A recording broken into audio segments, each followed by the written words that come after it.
Everyone, our today's topic is tissue culture. ठीक आहे, आपला आजचा टॉपिक आहे टिश्यू कल्चर. टिश्यू कल्चर काय आहे मग? It is collection of different technique. Collection of different technique. ठीक आहे, वेगवेगळ्या टेक्निकचं काय आहे एक कलेक्शन आहे ज्याला आपण टिश्यू कल्चर म्हणतो. टिश्यू कल्चरची डेफिनेशन आपण काय आहे ते पाहून घेऊ. डेफिनेशन सपोज टिश्यू कल्चरची आहे, आपण याच्यामध्ये सांगू शकतो द सेल, टिश्यू और organ grow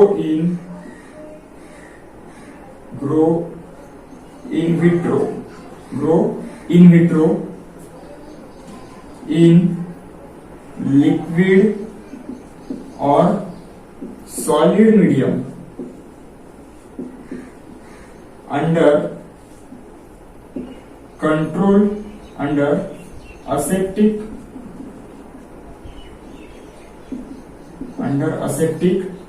and controlled condition of light, temperature and humidity for achieving different objective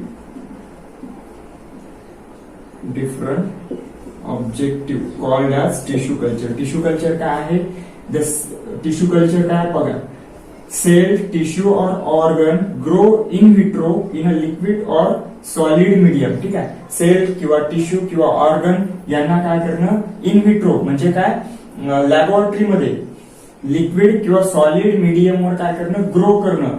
under aseptic म्हणजे निर्जंतुक असलेल्या कंडिशन मध्ये, under control condition of light, temperature and humidity. आपण सगळ्या कंडिशन काय करतो, लॅबोरेटरीमध्ये मेंटेन करतो. एक सेल आहे, त्या सेलला व्यवस्थित न्यूट्रिएंट मीडियम प्रोव्हाइड करतो टेस्ट ट्यूब मध्ये. त्यानंतर त्या टेस्ट ट्यूब मध्ये आपण ते सेल टाकतो, इनॉक्युलेट करतो आणि नंतर त्याला काय करतो, त्या टेस्ट ट्यूबला व्यवस्थित कंट्रोल कंडिशन मध्ये ठेवतो, जिथे लाईट व्यवस्थित राहणार, टेम्परेचर व्यवस्थित राहणार आणि ह्युमिडिटी सुद्धा काय केलेली राहणार, मेंटेन केलेली राहणार. अशा कंडिशन मध्ये आपण सेलला किंवा टिश्यूला जर ग्रो करत असेल एका प्लांट मध्ये, तर त्याला आपण म्हणतो टिश्यू कल्चर. समजलं असेल? सेल असू द्या किंवा टिश्यू असू द्या किंवा ऑर्गन असू द्या, यांना आपण लॅबोरेटरीमध्ये लिक्विड मीडियम किंवा सॉलिड मीडियम वर कंट्रोल कंडिशन मध्ये ग्रो करत असेल, एका मोठ्या प्लॅन्टलेट मध्ये डेव्हलप करत असेल, तर त्याला आपण काय म्हणतो, टिश्यू कल्चर म्हणतो. ठीक आहे, टिश्यू कल्चर. त्यानंतर आपण पुढे सांगू शकतो the technique of tissue culture is based on one ability called as a totipotency. ठीक आहे, tissue culture technique is based on principle of totipotency. Tissue culture technique based on principle of totipotency. Totipotency या प्रिन्सिपलच्या आधारावरच काय आहे, tissue culture technique तयार करण्यात आलेली आहे. ठीक आहे, मग टोटिपोटेंसी म्हणजे काय ते पाहून घेऊ आपण. टोटिपोटेंसी म्हणजे काय ते समजून घेऊ. ठीक आहे, टोटिपोटेंसी. ठीक आहे, टोटिपोटेंसी काय आहे? It is the ability of living plant cell to grow, divide and redivide and give rise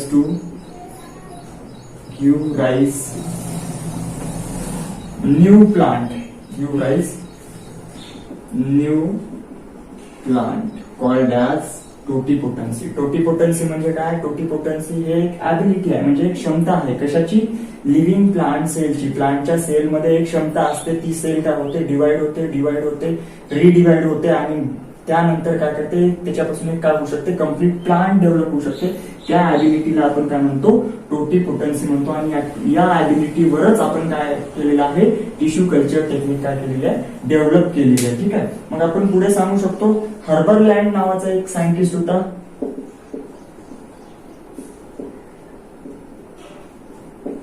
Herberland in 1902 first conveys this idea.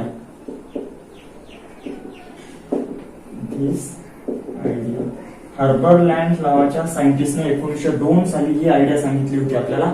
And develop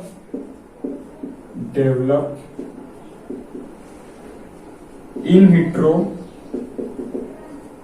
sale culture. आणि त्यांनीच काय केलं, in vitro cell culture develop केलं. म्हणजे आपण plant पासून sale घेऊन लॅबोरेटरीमध्ये त्याच्यापासून काय करू शकतो, प्लांट तयार करू शकतो. हे आपल्याला हर्बरलँड नावाच्या सायंटिस्टने सांगितलं 1902 साली. ठीक आहे. त्यानंतर आपण पुढे जाऊ शकतो की मीडियम जे म्हटलं आपण इथे सांगितलं ना की आपण काय करतो, सेलला, टिश्यूला, ऑर्गनला इन व्हिट्रो म्हणजे लॅबोरेटरीमध्ये लिक्विड किंवा सॉलिड मीडियम वर काय करता, ग्रो करता. मग ते मीडियम काय असते, मीडियम हे काय आहे, एक प्रकारचं माध्यम आहे. जसं आपण आपले शेती करत असताना मीडियम कोणतं वापरतो, सॉइल हे आपलं मीडियम आहे त्या प्लांटला ग्रो करण्यासाठी. तसंच इथे सुद्धा आपण लॅबोरेटरीमध्ये त्या प्लांटला ग्रो करत आहे, त्याच्यासाठी आपण सॉइल न वापरता काय करतो, आपण स्वतः एक प्रिपेअर केलेलं मीडियम असते.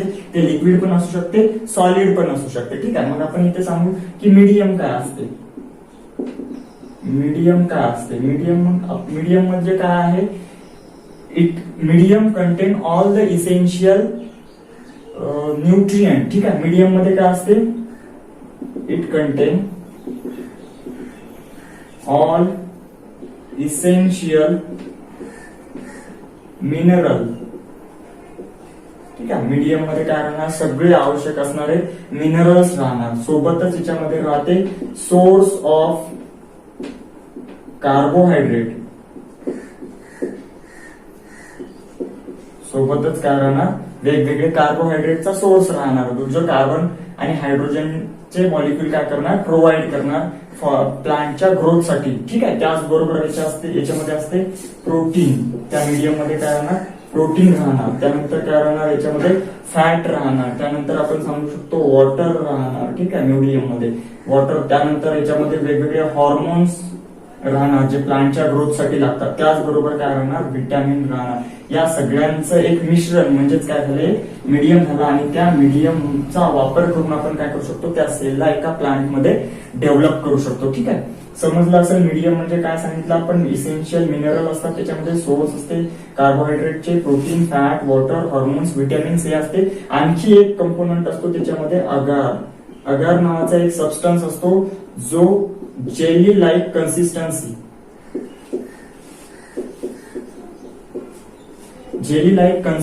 प्रोव्हाइड करतो कशाला, मीडियमला.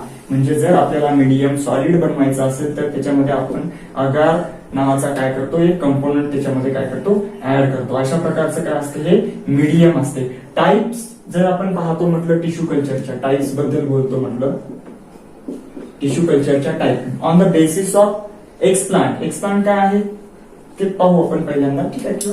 पहिल्यांदा पाहून घेऊ टाइप्स.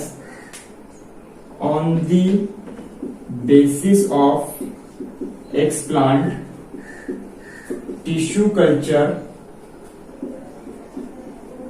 R of 3 type. एक्सप्लांटच्या आधारावर टिश्यू कल्चरच्या 3 टाइप होतात. पहिली टाइप आपण त्याच्यामध्ये घेऊ सेल कल्चर, दुसरी आहे याच्यामधली ऑर्गन कल्चर,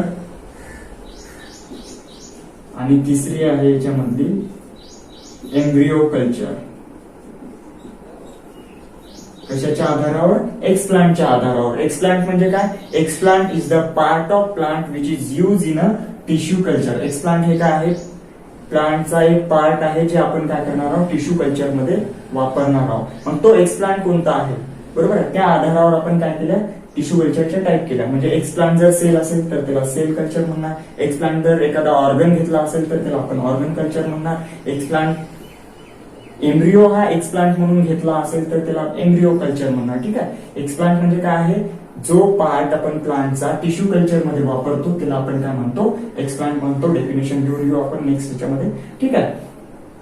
काय केलं आपण, टिश्यू कल्चरच्या टाइप्स केल्या. कशाच्या आधारावर, on the basis of nature of explant. एक्सप्लांटचं नेचर काय होतं, एक्सप्लांट हे सेल होतं. की एक्सप्लांट हे ऑर्गन होता की एक्सप्लांट हे एम्ब्रिओ होता. याच्या आधारावर काय केलं आपण त्याचा टिश्यू कल्चरच्या टाईप केल्या. परत आपण टिश्यू कल्चरच्या टाईप पाहणार आहोत on the basis of medium. मीडियमच्या आधारावर टिश्यू कल्चरच्या दोन टाईप पडतात. एक कॅलस कल्चर आहे आणि दुसरा आहे सस्पेन्शन कल्चर. ठीक आहे. कॅलस कल्चर मध्ये मीडियम हे कसं असते सॉलिड असते. ठीक आहे. सेमी सॉलिड किंवा सॉलिड म्हणू शकतो. आणि सस्पेन्शन कल्चर मध्ये मीडियम हे कसं असते लिक्विड फॉर्म मध्ये असते. ठीक आहे. अशा प्रकारचे दोन कल्चर बनतात, टिश्यू कल्चर बनतात मीडियमच्या आधारावर. ठीक आहे. ते पाहून घेतो. नेक्स्ट पॉइंट होता आपला ते एक डेफिनेशन मिळाली होती एक्सप्लांट. एक्सप्लांट म्हणजे काय सांगितलं होतं, it is a part of plant use in tissue culture. It is the part of plant use in tissue culture. ठीक आहे. प्लांटचा एक पार्ट आहे जो काय करणार आहोत आपण टिश्यू कल्चर साठी काय करणार आहोत यूज करणार आहोत. तो प्लांटचा पार्ट सेल असू शकतो, टिश्यू असू शकतो, ऑर्गन असू शकतो किंवा एम्ब्रिओ असू शकतो. मग त्या आधारावर आपण टिश्यू कल्चरच्या टाईप्स बनवल्या होत्या.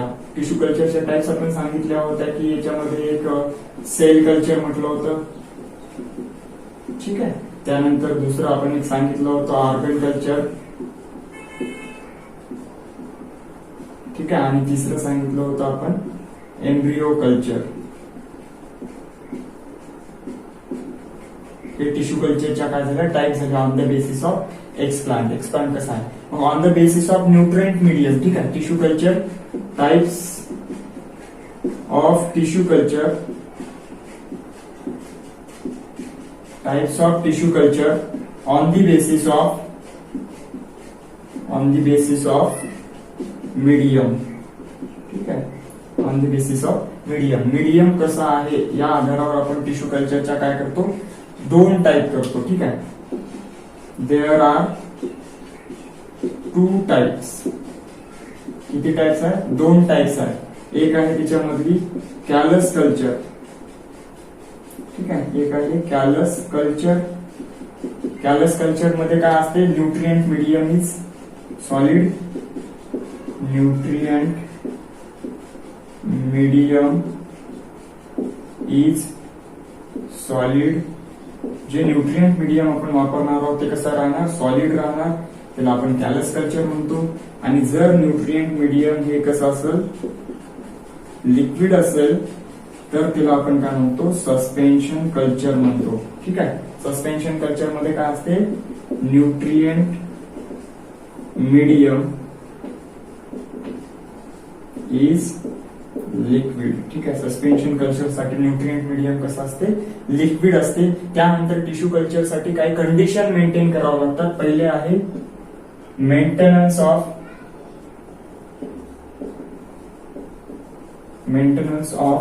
Aseptic condition.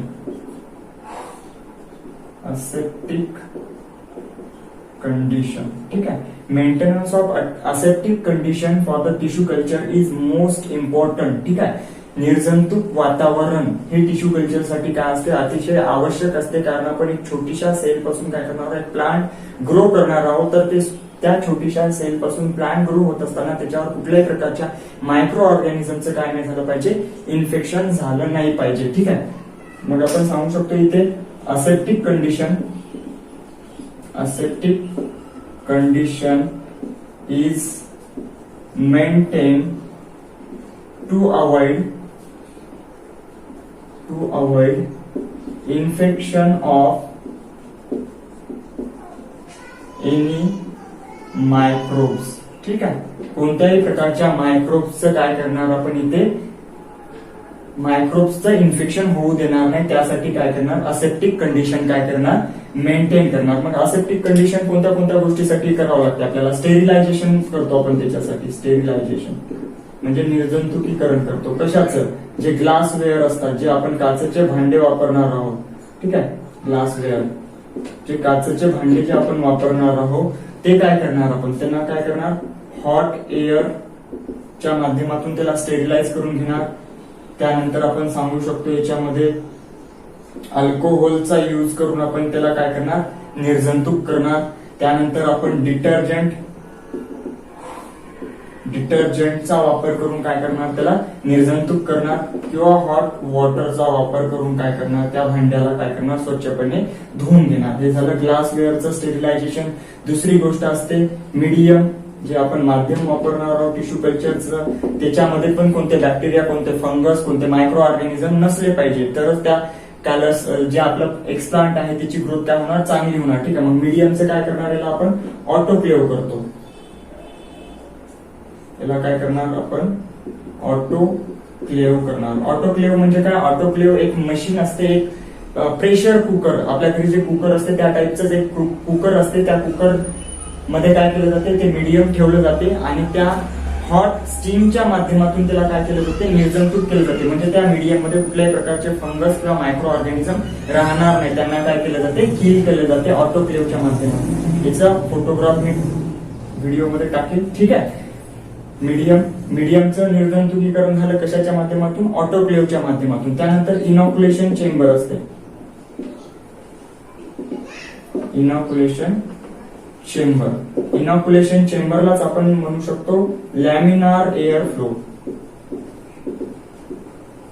ही सुद्धा काय असते, एक मशीन असते. ऑटोक्लेव्ह सुद्धा काय आहे, एक मशीन आहे ज्याच्यामध्ये मीडियमला काय केलं जाते, निर्जंतुक केलं जाते. आणि इनॉक्युलेशन चेंबर ज्यालाच आपण लॅमिनार एअर फ्लो म्हणतो, ते सुद्धा एक प्रकारचं काय आहे, एक बॉक्स असतो. त्याच्यामध्ये काय केलं जाते, एक्सप्लांट हे न्यूट्रिएंट मीडियमवर काय केलं जाते, इनॉक्युलेट केलं जाते. या लॅमिनार एअर फ्लो मध्ये अल्ट्रा व्हायोलेट रेडिएशनचे काय केले जातात, रे पास केली जातात 1 तासासाठी बिफोर इनॉक्युलेशन. म्हणजे आपल्याला एका तासानंतर इनॉक्युलेशन करायचं आहे, तर त्याच्या आधी आपण काय करणार, त्याच्यामध्ये अल्ट्रा व्हायोलेट रेज सोडणार, जेणेकरून त्याच्यामध्ये कुठल्याही प्रकारचे मायक्रो ऑर्गॅनिझम किंवा फंगस राहिले नाही पाहिजे. बरोबर, 1 तास पर्यंत ते काय करणार, अल्ट्रा व्हायोलेट रेज सोडणार. त्यानंतर आपण तिथे काय करू शकतो, इनॉक्युलेशन करू शकतो. ठीक आहे, अशा प्रकारची कंडिशन मेंटेन करावं लागते.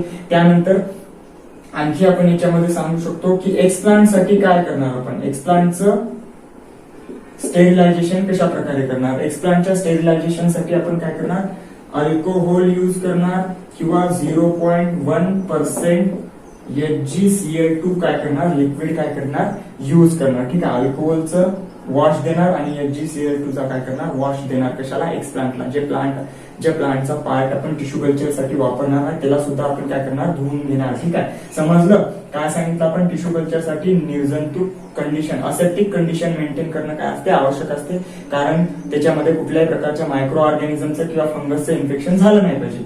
त्याच्यासाठी मग आपण काय करतो, स्टेरिलायझेशन ची टेक्निक यूज करतो. ग्लासवेअरला hot air, alcohol, detergent, hot वॉटरच्या माध्यमातून धुवून घेतो. मीडियमला ऑटोक्लेव्ह करतो, म्हणजे एक प्रेशर कुकर असते, त्याच्यामध्ये ते जे मीडियम आपण वापरणार आहोत ते ठेवलं जाते आणि तिथे वाफेच्या माध्यमातून त्याला काय केलं जाते, निर्जंतुक केलं जाते. त्यानंतर काय आहे, इनॉक्युलेशन चेंबर, जे आपण जिथे एक्सप्लांट काय करणार आहोत त्या मीडियमवर ऍड करण्याची एक जागा असते, चेंबर असते. त्याच्यामध्ये एक्सप्लांटवर काय केलं जाते, न्यूट्रिएंट मीडियमवर एक्सप्लांट काय केलं जाते, इनॉक्युलेट केलं जाते. त्याला लॅमिनार एअर फ्लो म्हणतो. ते सुद्धा अल्ट्राव्हायोलेट रेडिएशनच्या माध्यमातून आपण काय करणार, स्टेरिलाइज करून घेणार. एक्सप्लांट जे आहे आपला पार्ट, प्लांटचा जो आपण टिश्यू कल्चरसाठी वापरणार आहोत तो सुद्धा अल्कोहोल आणि HgCl2 च्या माध्यमातून काय केलं जाते, स्टेरिलाइज केलं जाते. ठीक आहे, 2 प्रकारचे आपण काय पाहणार आहोत, टिश्यू कल्चर पाहणार आहोत. एक आहे कॅलस कल्चर आणि दुसरा आहे सस्पेन्शन कल्चर. ठीक आहे, पाहू का.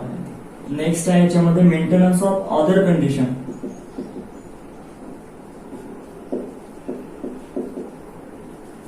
मेंटेनन्स ऑफ अदर कंडिशन, बाकी आणि असेप्टिक कंडिशन तर मेंटेन करावंच लागते, सोबतच दुसऱ्या कंडिशन सुद्धा टिश्यू कल्चर साठी मेंटेन करावं लागते. जसं टेम्परेचर मेंटेन करावं लागते 18 डिग्री ते 20 डिग्री सेंटीग्रेड एवढं.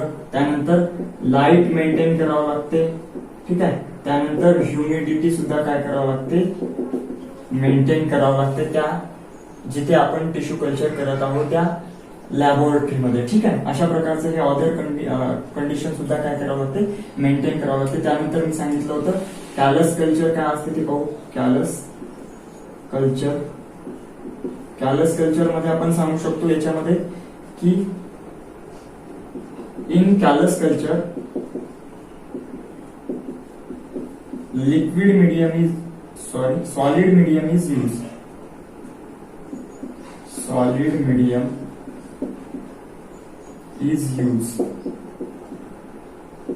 ठीक आहे, कॅलस कल्चरसाठी आपण काय करतो, सॉलिड मीडियम काय करतो, यूज करतो. ठीक आहे. त्यानंतर काय आपला एक्सप्लांट घेतला होता. अर्थात पूर्ण डिटेलमध्ये पाहू. सपोज आपल्याकडे हे एक प्रकारचं काय आहे, प्लांट आहे. प्लांटचा हा जो पार्ट असतो ज्याला आपण म्हणतो मेरिस्टेम किंवा अपायकल मेरिस्टेम. ठीक आहे. या अपायकल मेरिस्टेमच्या रिजन मध्ये टोटीपोटेन्सी असते. म्हणजे हा एवढासा छोटासा जरी रिजन आपण घेतला तरी त्याच्यापासून कम्प्लीट प्लांट डेव्हलप होऊ शकतो. ठीक आहे. म्हणजे त्याच्यामध्ये टोटीपोटेन्सी असते. सोबतच जे रूट मेरिस्टेम असते, या रूटच्या या पोर्शन मध्ये सुद्धा काय असते, टोटीपोटेन्सी ही एक ऍबिलिटी असते. म्हणजे एवढ्या छोट्याशा पार्ट पासून कम्प्लीट प्लांट काय होऊ शकतो, डेव्हलप होऊ शकतो. म्हणून हाच काय झाला, आपला एक्सप्लांट झाला. बरोबर आहे. हा जो पोर्शन आहे तो काय झाला, एक्सप्लांट झाला. ठीक आहे. एक्सप्लांट झाल्याच्या नंतर आपण काय करतो, एक्सप्लांटला वॉश वगैरे करून घेतो. त्यानंतर न्यूट्रिएंट मीडियमचं वॉश करतो. न्यूट्रिएंट मीडियमला आपण स्टेरिलाइज करून घेतो. ठीक आहे. नंतर हा एक्सप्लांट जो आहे तो काय करतो आपण, टेस्ट ट्यूब मध्ये काय असते, हे सपोज काय आपलं न्यूट्रिएंट मीडियम आहे. ठीक आहे. जनरली MS नावाचं एक न्यूट्रिएंट मीडियम वापरलं जाते टिश्यू कल्चरसाठी, मुराशिक अँड स्कूप नावाचं. ठीक आहे. हे न्यूट्रिएंट मीडियम आहे सपोज, म्हणजे ज्याच्यामध्ये काय आहे, सगळे न्यूट्रिएंट ऍड केलेले आहे. मग हे एक्सप्लांट घेतला आपण. एक्सप्लांट काय केला, इथे प्लेस केला. फॉर एक्झाम्पल वेगळ्या कलरने शो करतो. ठीक आहे. अशा प्रकारे आपण काय केलं, इथे काय केला, एक्सप्लांट काय केला, ठेवला. एक्सप्लांट ठेवल्याच्या नंतर सगळ्या कंडिशन मेंटेन केल्या आपण. टेम्परेचर मेंटेन केलं, लाईट मेंटेन केला. ठीक आहे. त्यानंतर ह्युमिडिटी मेंटेन केली. ठीक आहे. ह्युमिडिटी मेंटेन केली. या सगळ्या गोष्टी मेंटेन झाल्याच्या नंतर काय होते, या एका सेल पासून काय होते, एक अनडिफरेन्शिएटेड मास ऑफ सेल तयार होते. अनडिफरेन्शिएटेड मास ऑफ सेललाच आपण काय म्हणतो, म्हणजे ही एक सेल होती, ती सेल काय झाली, डिवाइड झाली आणि तिथे काय झालं, एक मास ऑफ सेल बनलं, ज्याला आपण म्हणतो कॅलस. ठीक आहे. काय म्हणतो त्याला, कॅलस म्हणतो. कॅलस त्यानंतर काय होते, कॅलसचं काय होते, ऑर्गॅनोजेनेसिस होते. ठीक आहे. कॅलसचं काय होणार, ऑर्गॅनोजेनेसिस. ऑर्गॅनोजेनेसिस म्हणजे काय, ऑर्गन फॉर्मेशन होते. ऑर्गन फॉर्मेशन साठी आपण ऑलरेडीच काय केलेले असतात, न्यूट्रिएंट मीडियम मध्ये हॉर्मोन्स ऍड केलेले असतात. ठीक आहे. आणि इथे काय होते, सपोज हे कॅलस होतं, या कॅलस पासून काय होते, रूटचं फॉर्मेशन होते अशा प्रकारे, आणि काय होते, शूटचं सुद्धा काय होते, फॉर्मेशन होते अशा प्रकारे. ठीक आहे. रूटच्या फॉर्मेशनला आपण रायझोजेनेसिस म्हणतो. रायझोजेनेसिस. ठीक आहे. आणि शूटच्या फॉर्मेशनला आपण म्हणतो कॉलोजेनेसिस. आणि ऑर्गनच्या फॉर्मेशनला आपण म्हणतो ऑर्गॅनोजेनेसिस. हे झाल्याच्या नंतर हे प्लांट आपण काय करू शकतो, याचं हार्डनिंग करू शकतो. म्हणजे याच्यापासून वेगवेगळे काय करू शकतो, प्लांट आपण काय करू शकतो, ग्रो करू शकतो. एका मोठ्या प्लांट मध्ये त्याचे काय करू शकतो, डेव्हलपमेंट करू शकतो. सिंपल आहे. प्लांट होता आपल्याला, असंच एक प्लांट तयार करायचं होतं, पण त्याचे सीड्स आपल्यापाशी नव्हते, म्हणून आपण त्याचं काय घेतलं, अपायकल मेरिस्टेम घेतला. अपायकल मेरिस्टेम मध्ये काय आहे, टोटीपोटेन्सी आहे. म्हणजे कम्प्लीट प्लांट डेव्हलप करण्याची काय क्षमता आहे. ते एक्सप्लांट म्हणून आपण युज केलं, न्यूट्रिएंट मीडियमवर ऍड केलं. न्यूट्रिएंट मीडियमवर एक्सप्लांट ऍड केल्याच्या नंतर त्या एक्सप्लांटचं काय झाली, ग्रोथ झाली, डिवाइड रिडिवाइड झालं. त्याला आपण म्हटलं एक मास ऑफ सेल, म्हणजेच काय, कॅलस. कॅलसचं परत काय झालं, ऑर्गॅनोजेनेसिस. म्हणजे कॅलस पासून काय होणार, आता ऑर्गन फॉर्मेशन होणार. त्याच्यामध्ये आपण ऑक्झिन आणि जिब्रेलिन नावाच्या हॉर्मोन्स टाकलेले असतात, ते ऑर्गन्स फॉर्मेशन साठी रिस्पॉन्सिबल असतात. ठीक आहे. मग काय होते, इथे त्याचे रूट डेव्हलप होतात, शूट डेव्हलप होतात. रूट डेव्हलपमेंटला रायझोजेनेसिस म्हटलं, शूटच्या डेव्हलपमेंटला कॉलोजेनेसिस म्हटलं. ठीक आहे. कम्प्लीट प्लांट डेव्हलप झाला, नंतर आपण त्याला काय करू शकतो, बाहेर काढून मोठ्या प्लांट मध्ये काय करू शकतो, त्याची डेव्हलपमेंट करू शकतो. ठीक आहे. सिंपल आहे. कॅलस कल्चर मध्ये काय केलं, सॉलिड मीडियम युज केलं. एक्सप्लांट काय होतो, इथे एक्सप्लांट काय होतो, ग्रो करतो, डिवाइड होतो, रिडिवाइड होतो, रिडिवाइड होतो. ठीक आहे. रिडिवाइड झाल्याच्या नंतर काय करतो, तो कॅलस फॉर्मेशन करतो. ठीक आहे. काय होते, कॅलस फॉर्मेशन. कॅलस फॉर्मेशन झाल्याच्या नंतर काय होते, कॅलस अंडरगोज ऑर्गॅनोजेनेसिस. कॅलस काय करते, ऑर्गॅनोजेनेसिस मध्ये जाते. म्हणजे काय करते, डेव्हलप रूट अँड शूट. ठीक आहे, काय करतो तो रूट आणि शूट काय करतो डेव्हलप करतो आणि नंतर ते काय करू शकतो आपण एक प्लांट म्हणून काय करू शकतो यूज करू शकतो. सिंपल आहे कॅलस कल्चर. नेक्स्ट आहे याच्यामध्ये सस्पेन्शन कल्चर. इथे अजिटेशन इज नॉट रिक्वायर्ड. इथे कॅलस कल्चर मध्ये आपल्याला अजिटेशन करावं लागत नाही, म्हणजे स्टर करावं लागत नाही, त्याला मिश्रण करावं लागत नाही, त्याला फिरवावं लागत नाही. ठीक आहे, कंटिन्यू फिरवावं लागत नाही, कारण हे मीडियम कसं आपलं सॉलिड मीडियम आहे, त्याला आपण फिरवू शकत नाही. ठीक आहे, पण जे आपलं सस्पेन्शन कल्चर आहे त्याच्यामध्ये लिक्विड मीडियम असते, त्या लिक्विड मीडियमला कंटिन्यू एरेशन लागते, त्याला कंटिन्यू आपल्याला काय करावं लागते स्टर करावं लागते. ठीक आहे, अजिटेशन करावं लागते त्याचं. ठीक आहे, मग नेक्स्ट आहे आपलं कोणतं सस्पेन्शन कल्चर. नेक्स्ट आहे आपलं सस्पेन्शन कल्चर. ठीक आहे, सस्पेन्शन कल्चर मध्ये मीडियम हे कसं असते, मीडियम इज लिक्विड. मीडियम कसं असते लिक्विड असते. फक्त एवढाच फरक आहे की सस्पेन्शन कल्चर मध्ये मीडियम हे कसं असते लिक्विड फॉर्म मध्ये असते. ठीक आहे, मग याच्यामध्ये काय होतं, याच्यामध्ये सुद्धा सेम प्रोसिजर आहे की ज्या प्लांटला आपल्याला ग्रो करायचा आहे, त्याचं मल्टिप्लिकेशन करायचं आहे, त्याचा एक छोटासा पार्ट घेणार, त्या पार्टला आपण एक्सप्लांट म्हणत असतो, ते आपण काय करणार निर्जंतुक करून घेणार, त्याला स्टेरिलाइज करणार, न्यूट्रिएंट मीडियमला सुद्धा स्टेरिलाइज करणार आणि इनॉक्युलेशन करणार. त्या पार्टला आपण काय करणार याच्यावर ठेवणार. ठीक आहे, मग हा तो पार्ट होता सपोज, याचं काय होणार नंतर एक मास ऑफ सेल बनणार ज्याला आपण कॅलस म्हणणार. त्या कॅलसचं नंतर काय होणार ऑर्गॅनिजोनेसिस होणार, रूट फॉर्मेशन शूट फॉर्मेशन होणार आणि कम्प्लीट काय होणार प्लांट काय होणार त्याच्यापासून तयार होणार. अशा प्रकारचं काय असते हे सस्पेन्शन कल्चर असते. सिंपल आहे, काय होणार इथे एक्सप्लांट होता, याला आपण स्टेरिलाइज केलं. ठीक आहे, त्यानंतर मीडियम होतं, त्याला पण आपण स्टेरिलाइज केलं. त्यानंतर एक्सप्लांट काय केला इनॉक्युलेट केला मीडियमवर. ठीक आहे, त्यानंतर एक्सप्लांटचं काय झालं डिवाइड झाला, एक्सप्लांट रिडिवाइड झाला. ठीक आहे, आणि काय झालं कॅलस डेव्हलप झाला. ठीक आहे, कॅलस डेव्हलप झाल्याच्या नंतर त्याच्यामध्ये ऑर्गॅनोजेनेसिसची प्रोसेस झाली. ठीक आहे, ऑर्गॅनोजेनेसिसच्या प्रोसेस मधून काय झाले रूट शूट याच्यासारखे काय झाले ऑर्गन डेव्हलप झाले आणि फायनली एक काय झाला प्लांट लेट काय झालं तयार झालं. ठीक आहे, अशा प्रकारची पूर्ण काय असते प्रोसिजर असते टिश्यू कल्चरची. टिश्यू कल्चरचं जे आपण हे टिश्यू हे जे प्लांटलेट तयार केलेलं आहे याच्यामधलं याचं काय असते एक त्याची डेथचा एक टाइम ठरलेला असतो. काही कालावधीनंतर त्याची काय होते ऑटोमॅटिक काय होते डेथ होते. त्यामुळे आपल्याला काय करावं लागते याला सब कल्चर करावं लागते, म्हणजे दुसऱ्या टेस्ट ट्यूब मध्ये परत त्याला काय करावं लागते सब कल्चरिंग करावं लागते. अदरवाइज त्याची काय होणार डेथ होणार. Continue sub culturing is required for the tissue culture. अशा प्रकारे पूर्ण आपलं काय झालं टिश्यू कल्चर झालं. सिंपल आहे, एकदा पाहून घ्या व्यवस्थित. ठीक आहे.